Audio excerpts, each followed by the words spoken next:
Con mucha frecuencia escucho a la gente decir: se necesita dinero para generar más dinero. Y creo que esa es una reverenda estupidez. Tampoco se requiere de educación formal. Una preparación universitaria es importante para quienes se dedican a las profesiones tradicionales, pero no para la gente que quiere generar riqueza. Si no se necesita dinero para hacer dinero y tampoco una educación formal para aprender a vivir con libertad financiera, entonces, ¿qué es lo que se requiere? Se requiere de un sueño, mucha determinación y disposición para aprender con rapidez. En nuestra cultura existe la extraña idea de: si trabajas realmente duro, estarás bien. Pero qué tontería. Lo más trágico es que a la mayoría la han convencido de esto. La gente se lo cree, a pesar de que nos rodean toneladas de evidencia de lo contrario. Solo mira a tu alrededor. ¿Conoces a alguien que haya trabajado con verdadero ahínco toda su vida y que haya terminado viviendo una vida apenas por encima o por debajo de esa indignidad y descorazonada realidad llamada nivel promedio de subsistencia? Naturalmente, todos conocemos a alguien así, porque el mundo está repleto de gente que trabaja duro y que en definitiva no se encuentra bien.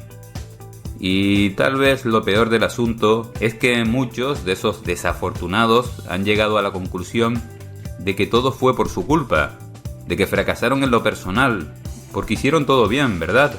Y aún así las cosas no funcionaron. Tal vez no se esforzaron lo suficiente o no tuvieron golpes de suerte. Quizás solo no nacieron para tener éxito. Tonterías. El problema es que el mito del trabajo arduo es solo eso, un mito. Ahora bien, no me malinterpretes. No quiero decir que construir riqueza y alcanzar la libertad financiera no exija trabajar con ahínco. Naturalmente exige esfuerzo, y mucho. Espero que no seas tan ingenuo para creer lo que muchos idiotas te dirán, que pueden enseñarte una manera sencilla, rápida o indolora de conseguir riqueza.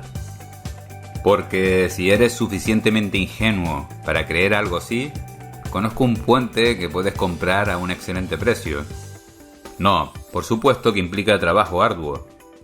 Pero no vayas tan rápido, porque ahora te diré la fría y terrible verdad que subyace al terrible error que se comete en el pensamiento de nuestra cultura. Trabajar duro para hacer dinero jamás dará riqueza como resultado.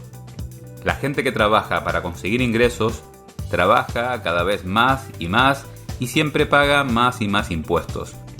Olvídate de trabajar mucho para hacer dinero, porque todo lo que terminarás haciendo será gastando y tener que trabajar más y más otra vez. Quizás te preguntes: muy bien, entonces, ¿qué hago? Asume el control. Después de todo, hay muchísimas cosas en la vida que no se pueden controlar a pesar de todos los esfuerzos. No puedes controlar el mercado, no puedes controlar a los empleados, no puedes controlar la economía. Entonces, ¿qué puedes controlar? Puedes controlar la fuente de tus ingresos. La mayoría de la gente rica logró su fortuna gracias a la construcción de un negocio. ¿Alguna vez has usado uno de esos grifos con resorte que se han instalado en ciertos lugares para ahorrar agua? Cuando abres la llave del agua, tienes que mantener el grifo presionado porque si lo sueltas, regresa a la posición de cerrado. La mayor parte de los ingresos de la gente funciona de la misma manera que ese tipo de grifo. Primero logras que fluya algo de dinero y luego, cuando sueltas, se acaba el flujo. De esa manera no se puede construir libertad financiera. Lo que necesitas es un grifo económico que puedas soltar una vez que lo hayas abierto y que el dinero continúe fluyendo porque el grifo se mantiene abierto. No solo se trata de recibir ingresos hoy, mañana y la próxima semana, sino de asegurar tus ingresos a perpetuidad. Eso es el ingreso pasivo, también conocido como ingreso residual, es decir, un ingreso que continúa fluyendo de manera constante, incluso hasta después de que se hayan acabado el esfuerzo y el capital depositados para crear la fuente de dicho ingreso. Sin embargo, no todos los negocios llegan a generar ingresos pasivos. Si tienes un restaurante, solo puedes obtener ingresos cuando preparas y vendes una comida.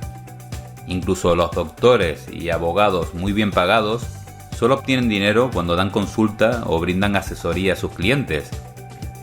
Si los pacientes y los clientes no requieren del conocimiento del profesional en una semana específica, entonces el grifo del ingreso se cierra de nuevo y no hay dinero en ese lapso. Lo que la mayoría de la gente necesita es una forma de crear ingreso pasivo. Aunque no lo creas, hay un mundo de abundancia asombrosa, energía, material, creatividad y ambición para que todo ser humano del planeta sea adinerado. ¿Qué se requiere para ser empresario? Los empresarios son la gente más rica de la Tierra. Tú, como yo, conoces los nombres de estos famosos empresarios: Richard Branson, Donald Trump, Bill Gates, etc. Sin embargo, la mayoría de los empresarios adinerados es gente a la que tú y yo nunca conoceremos porque no atraen la atención de los medios. Ellos tan solo disfrutan de sus opulentas vidas. Algunos creen que para ser empresario es necesario ser alguien especial o poseer una especie de magia. Pero para mí, ser empresario no es gran cosa. Solo hacer lo necesario y ya. Permíteme darte un ejemplo. En mi vecindario vive una adolescente que tiene un próspero negocio de cuidado de niños y contrata a sus compañeras de secundaria para que trabajen para ella. Esta chica es una empresaria. Hay otro chico que tiene un negocio de trabajitos domésticos que realiza después de la escuela. Él también es un empresario. Los chicos casi nunca tienen miedo, en tanto que los adultos parece que es lo que tienen. En la actualidad hay millones de personas que sueñan con dejar su empleo, convertirse en empresarios y dirigir sus propios negocios. El problema es que para la mayoría de la gente su sueño es solo eso, un sueño. Así pues, la pregunta que queda es: ¿por qué tantos fracasan cuando tratan de perseguir su sueño de convertirse en empresarios? Tengo un amigo que es un excelente estilista. Es un mago en todo lo que se refiere a hacer que las mujeres se vean hermosas. Lleva años hablando sobre abrir su propio salón y aunque tiene grandes planes, tristemente continúa trabajando a pequeña escala, a cargo de un solo asiento en un salón grande que le pertenece a alguien más y llevándose mal con el dueño. La esposa de otro de mis amigos se cansó de ser asistente de vuelo. Hace 2 años dejó su trabajo y comenzó a estudiar en una escuela para ser estilista. Hace un mes inauguró su salón. El lugar tiene un ambiente sensacional y ella logró convencer a algunos de los mejores estilistas para trabajar ahí. Cuando el amigo del que hablé anteriormente se enteró del salón, dijo: ¿y cómo pudo abrir un salón? No tiene talento ni dones. Tampoco estudió en Nueva York como yo. Y además no tiene nada de experiencia. Le doy 1 año. Después de eso creo que va a fracasar. Tal vez fracase porque las estadísticas demuestran que el 90% de los negocios fracasan en los próximos 5 años. Pero por otro lado, quizá no fracase. El punto es que está haciéndolo. Tu mente es infinita, pero tus dudas la limitan.